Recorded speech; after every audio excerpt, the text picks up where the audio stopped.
Biar kalian sudah dekat juga, jangan sampai berzina.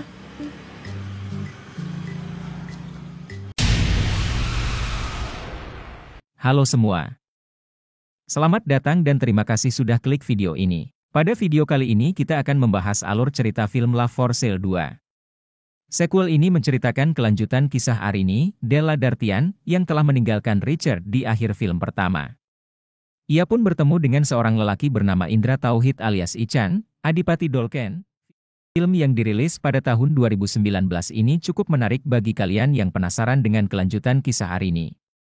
Langsung aja kita mulai alur cerita, Love for Sale 2. Film dimulai dengan sebuah adegan di suatu stasiun kereta. Kita dapat melihat Richard yang sedang beranjak pergi dari tempat duduknya. Tak berapa lama Richard bangkit, terlihat Arini yang berjalan masuk menuju kereta. Terlihat dua insan yang pernah terlibat asmara ini tidak menyadari bahwa mereka ada di suatu tempat yang sama.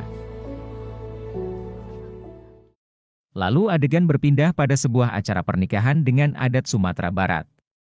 Kita diperkenalkan dengan tokoh utama kita yang bernama Ican sedang menjadi pusat perhatian di antara keluarganya. Ican merupakan anak kedua dari 3 bersaudara dan satu-satunya yang belum menikah. Kita juga diperkenalkan dengan ibu Ican, Ros, yang sibuk menjawab semua pertanyaan keluarga mengenai Ican yang belum juga menikah. Tidak macam itu, Kak. Aku ingin Ican menikah. Kasihan dia kalau tua. Anaknya masih ketek. Ros memiliki 3 anak laki-laki. Anak pertama bernama Anandoya diperankan Aryo Wahab, anak kedua Ican dan anak ketiga Buncun yang diperankan Bastian Steele. Ros sudah lama ditinggalkan oleh suaminya yang sudah wafat dan membesarkan ketiga anaknya sendiri. Dalam keluarga kecil Ros ini, ada beberapa konflik batin yang dialami Ros. Pertama datang dari Anandoya yang menikahi wanita Jawa, sedangkan Ros menginginkan menantu dari Sumatera Barat.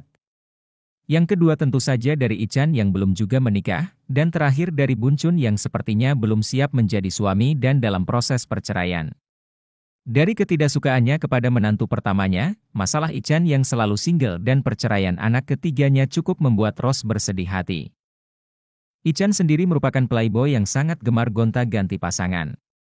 Ican senang mendapatkan wanita yang menganggap itu semua sebuah tantangan. Berkali-kali dia mendekati wanita dan berakhir di pavilion rumahnya yang dia tinggali.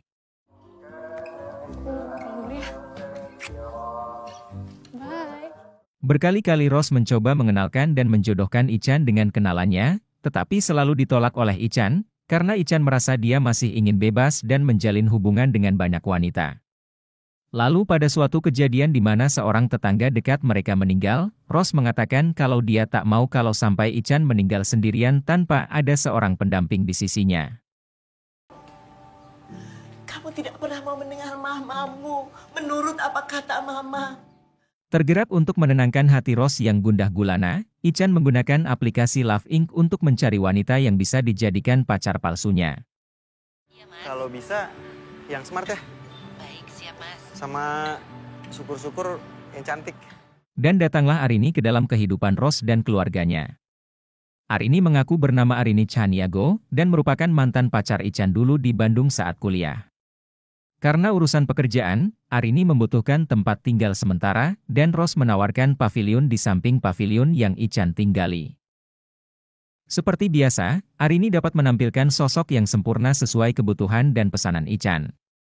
Arini berperan sebagai gadis bersuku Minang yang cantik, sopan dan taat beribadah.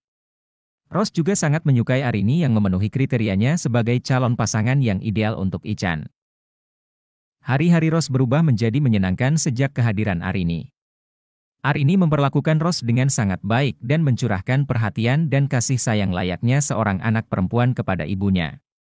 Hal ini membuat kecemasan Ros terhadap Ican yang belum juga menikah berangsur mereda dan hilang. Kehadiran Arini juga sangat berdampak kepada sikap Ros. Perlahan dia mulai menerima keberadaan Maya, menantunya yang sebelumnya tidak disuka. Ya udah hati-hati ya kalau mau ikut masak. Sana. Perceraian Buncun yang penuh dengan konflik dapat dihadapi Ros karena Arini yang selalu ada di sisinya. Melihat apa yang telah dilakukan Arini kepada Ros, Ican perlahan tertarik dengan Arini. Beberapa kali mereka jalan untuk sekedar ngobrol dan berbagi pengalaman. Ican melihat Arini merupakan wanita yang berbeda. Wanita yang bisa membahagiakan Ros, ibunya. Dan seiring waktu berjalan, benih asmara tumbuh di hati Ican dan mereka pun hanyut dalam arus asmara. Apa kamu akan tetap sayang sama mamaku? Kalau kontrakmu habis. Kehidupan Ros dan keluarganya menjadi sangat harmonis dan bahagia. Terlihat dari seringnya waktu mereka habiskan bersama sebagai keluarga yang bahagia. Senyum bahagia tidak pernah hilang dari wajah Ros sejak kedatangan Arini. Tanpa disadari Ros dan Ican, Arini ada dalam kondisi yang gelisah. Kontrak kerjanya dengan Ican hampir selesai, tetapi dia berat meninggalkan Ros. Ros yang selama ini dia temani, ternyata sangat berarti juga untuk Arini. Kasih sayang Ros kepadanya membuat Arini merasa sebagai anak perempuan yang sangat disayangi oleh ibunya. Dan dengan berat hati, Arini pergi meninggalkan Ican dan Ros. Titip Ican dan ibunya ya. Kepergian Arini meninggalkan kesedihan yang dalam di hati Ros. Berkali-kali Ros meminta Ican untuk menghubungi atau mencari di mana keberadaan Arini. Tapi Arini seperti hilang di telan bumi. Ican yang sadar bahwa masa kerja Arini sudah selesai, mencoba menenangkan ibunya dan berjanji akan terus mencari Arini. Ros yang kehilangan anak perempuan kesayangannya, berharap dan berdoa bahwa suatu hari nanti Arini akan kembali kepadanya. Supaya dia tetap sehat dan hidup berbahagia.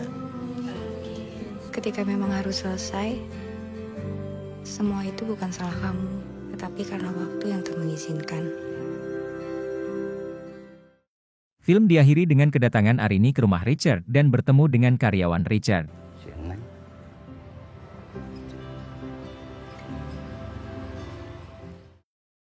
Film ini berfokus bukan hanya kepada hubungan asmara antara Arini dan Ican, tetapi juga konflik keluarga Ros yang merupakan hal yang sering terjadi pada keluarga yang berasal dari Sumatera Barat. Kasih sayang Ros sebagai ibu kepada ketiga anaknya, dan juga Arini, mengajarkan kita bahwa apapun yang kita lakukan sebagai seorang anak, baik buruk ataupun benar, tidak merubah status kita sebagai seorang anak yang sangat dicintai oleh ibunya. Oke, sekian dulu alur cerita Love for Sale 2, terima kasih sudah menonton sampai habis. Jangan lupa subscribe, like jika suka dan share juga ke teman-teman kalian. Jangan lupa nyalakan lonceng agar kalian tidak ketinggalan video lainnya dari kami. Saya Mayo. Signing out.